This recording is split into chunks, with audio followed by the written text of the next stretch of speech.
Taxi গাড়ী লৈ যাম শ্বিলঙত, আই দেহি তয়ো যাবি লগত। চেলফি মাৰি ল'ম ওখ পাহাৰত, আই দিহা মিঠা মিঠা পৰত। শ্বিলঙৰে একা বেকা দীঘলীয়া বাহ। বাছ বাছ বাছ আৰু নেগাবি আৰু। কেলে কলি সেইকা কথা? দেউতালক গান শুন, আজিলৈকে ঢেঁকী নপতা গাঁৱৰ পৰা ওলাই পোৱা নাই। ইফালে ক'ত যায় ভগামলে? বৰ টেক্সি লৈ হেনো শ্বিলংহে যায় হেনো আৰু। আকৌ বোলে শ্বিলঙত গৈ কিনে হেনো চেলফিহে মাৰিগৈ হেনো আৰু। এতিয়া কাৰ লগত বা চেলফি মাৰিগে? কাৰ লগতনো চেলফি মাৰিবি? তহঁতৰ লগতে মাৰিম আকৌ, আছেনো কোন নহয়। তো তহঁতৰ লগতে মাৰিব লাগিব। কেলে এতিয়া জানুৱাৰী মাহ পাবলৈ হৈ আছে নহয়, নতুন বছৰ 2024। পাৰ্টি খাবলৈ নাযাওঁ নেকি শ্বিলঙলৈ? সেইটোৱেতো কথা নহয় বন্ধু। মই বোলো তোৰ গাৰ্লফ্ৰেণ্ড চাৰ্লফ্ৰেণ্ড পটোৱাৰ কথাটো একো গমেই পোৱা নাই ন। তাকে শ্বিলঙত গৈ কেনেনো কাৰ লগতনো চেলফি মাৰিবগে বুলি ভাবি আছো ন। পাৰ্টি খাবলৈ গৈ যদি আমাৰ লগত চেলফি মাৰ বাৰু ঠিকেই কথা আছে। শ্বিলঙত বিন্দাছ মাৰিম গোটেইকেইটাই। এই বন্ধু তহঁতি তেনেকে নকবি আকৌ, তহঁতক এৰিনো মই আৰু শ্বিলঙত কাৰ লগত যাম নহয়। গাৰ্লফ্ৰেণ্ড চাৰ্লফ্ৰেণ্ডটো আজিকালি পতাবকে ভয় লগা হ'ল ন।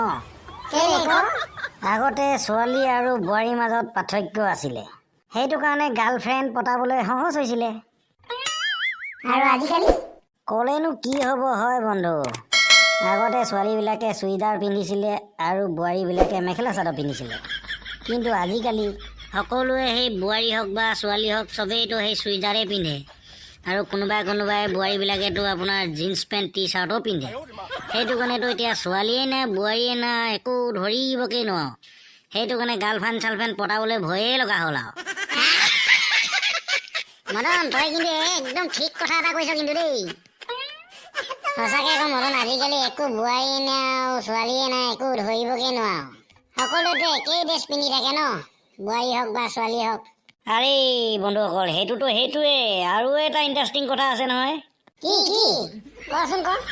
দেখা নাই আগতে বোৱাৰীবিলাকে একদম ডাঙৰ ডাঙৰ সেন্দু ফুট লৈছিলে, একদম হিৰত সেন্দু লয়, কপালত সেন্দু লয়, হয় নহয়? সেইটো কাৰণে বোৱাৰী নে ছোৱালী পটকে ধৰিব পাৰিছিলো। আৰু আজিকালিনো কি আৰু, সেয়াই আৰু বোৱাৰীবিলাকৰ হিৰৰ সেন্দুবিলাক দেখি পাওঁ জানো? সেই একদম চুলিৰ মাজতে অলকাৰ মাজতে অকণমানকে আৰু নিগনি গোপনমান লয় আৰু সেইটোৱে আগতেতো মাজতেই লৈছিলে। আজিকালি আকৌ সেই একদম কিনাৰত সিহঁতা ফালি একদম কিনাৰত লৈ দেখা নাই, একদম মেইন ৰোডৰ পৰা আনি ফুটফাটত পেলাই থৈ দিকে ফুটটো। তাৰ পৰা আৰু সেই বোৱাৰীবিলাকে দেখা নাই ফুটটো একদম কিনাৰত অকণমানকে নিগনি গু অকণমান লৈ কিনে আৰু চুলিখিনিয়ে ঢাকি কিনে থৈ দিব। তাৰপৰা আৰু ড্ৰেছ পোছাকটো বাদে দে, একদম জিন্স টি চাৰ্ট বা চুইদাৰ কিবা কিবি লগাই থাকে। ক'ত গম পাবি ছোৱালীয়ে নে বোৱাৰীয়ে নে? সেইটো কাৰণে আৰু গাৰ্লফ্ৰেণ্ড চাৰ্লফ্ৰেণ্ড পতাবলৈ বাদ দিলোঁ আৰু। ক'ব নোৱাৰি নহয় ছোৱালী বুলি ভাবোঁতে আকৌ বোৱাৰীকে পতাই পাওঁ বা। তই সেইটো কাৰণে মানে গাৰ্লফ্ৰেণ্ড পতাবলৈ ভয় কৰ ন? এতিয়াহে গম পাইছো কথাটো।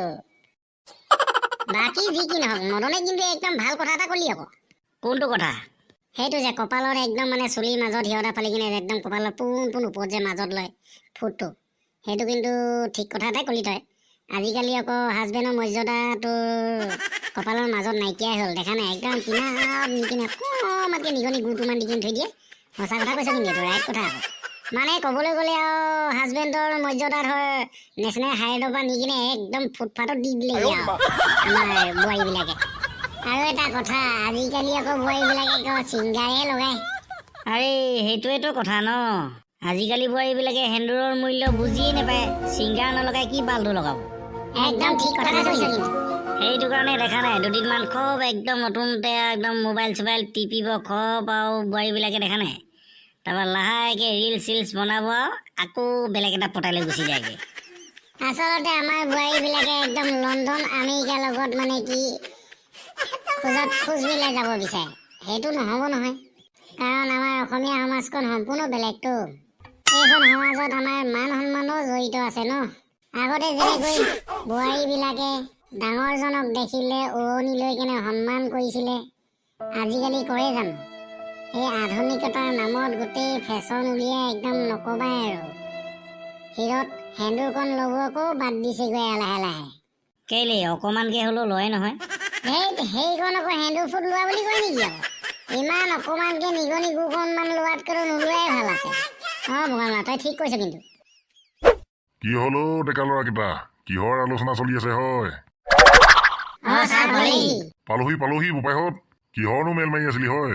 এই ছাৰ জানুৱাৰী পাব হ'ল যে সেইটো কাৰণে পাৰ্টি চাৰ্টি যোৱা কথাই আলোচনা কৰি আছিলো আৰু ছাৰ। এইটোতো ভাল কথা। পিছে ক'ত যাম বুলি ভাবিছ হয় এইবাৰ পাৰ্টি? ছাৰ শ্বিলঙত। শ্বিলংটো এখন বিৰাট ভাল জেগাটো, ময়ো যাম দেই তহঁতৰ লগত। Okay sir. পিছে কেতিয়াকে যোৱা হ'ব হয়? ছাৰ 1 জানুৱাৰী দিনাখন যাম বুলি ভাবিছো আকৌ। বঢ়িয়া। ছাৰ ক্লাছটোতো আজি সামৰিবই হ'ল, আজি আপুনি ইমান দেৰিকৈ আহিলে যে? কেলে এইকেইদিন আঘোণ মাহ চলি আছে বুলি তহঁতে নেজান নেকি? সেই কালি ন খালোঁ আকৌ, ন খাওঁতে অলপ ইটুকি বেছিকৈ ধৰি দিলোঁ যে, সেইটো কাৰণে আজি অলপ মাথাটো টিঙালে। ৰাতিপুৱা উঠোঁতে অলপ দেৰি হ'ল আকৌ, সেইটো কাৰণে অহা দেৰি হ'ল। আকৌনো এদিন দুদিন কৰোঁতেচোন আঘোণৰ মাহ শেষেই হ'ব হ'ল, আৰু ন খোৱাটো সদায় মানে আঘোণ মাহতেই পাতেতো, সেইটো কাৰণে আৰু দেৰি হ'ল আৰু। তেনেহ'লে আজি ক্লাছটো নকৰোঁ আৰু ন? বিৰাট জোৰ ভাল পাই গ'লি আৰু তহঁতে ন, ক্লাছটো নকৰোঁ বুলি কোৱাৰ লগে লগে। ছাৰ নিজে আহোঁতে দেৰিকৈ আহিব, এতিয়া ক্লাছ নকৰোঁ বুলি কৈছে দেখিছানে? ব'ল।